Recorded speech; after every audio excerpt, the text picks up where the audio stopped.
geology has proved that every bit of our land is gold laden. That's why Galamsey is everywhere now. But what's our policy in tackling this Galamsey thing? Suppose in my village there's some stream which is found to be gold laden. And I come, I'm talking of the average citizen, not me. Right now, me, perhaps when I walk to some office, they, oh, Mr. President, you want to take? But I'm not the average Ghanaian. The youngster who is unemployed, well-educated, these days they tend to be very well. Some holding 2 degrees and all that. They go and say they want the license or something to do small-scale mining. I tell you, they don't stand a chance.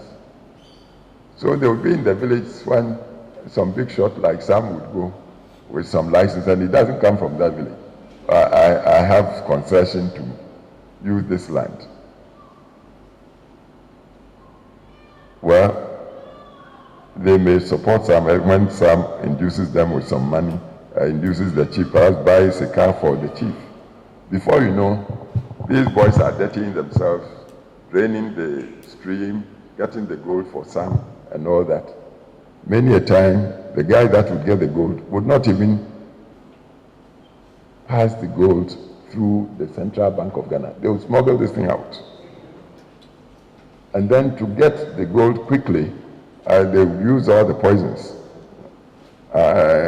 mercury, arsenic, and so on and so on. And gold is everywhere, from the coast through the middle belt to the northernmost, everywhere. There's Galamsey now and then.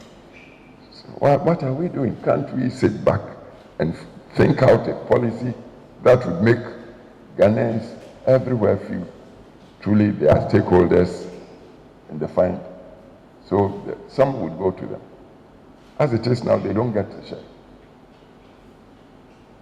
If we do it right, the business people would get the fair share, the local people would get their fair share, and the state would also get a fair share. But strangely, we are not thinking like that. Right now, we are criminalizing all the young people. We send soldiers, vanguard, so forth. They go and molest the locals. I haven't heard of such expeditions coming back with, say, pots of gold back to Bank of Ghana. So, what's happening? Don't they find the gold? Everywhere we are getting Chinese. I haven't heard of any Chinese people reporting with the gold they got from our lands and waters. And they smuggle the thing out. So, I don't know. We are not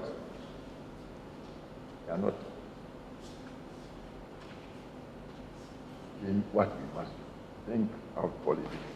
And we have, if it's arable lands, plenty. Mr. Odum, who was deputy minister in my government, he leaves Ghana, he goes to Nigeria. And within the past year or so, Nigeria is producing millions of tons of rice, thanks to his consultancy. And they've honored him. And this man is from Ghana. We've got the land. What are we producing in terms of rice? Are we using people like him? So the wealth is here. Let's trust ourselves. Let's not be shy to say, God put the wealth here for us. Let's work policies, encourage people who can do it. They say it takes one man to kill the elephant, but for the whole community to chop the elephant. That's how I see it. When we do it like that, then I think we may get a tackle on poverty.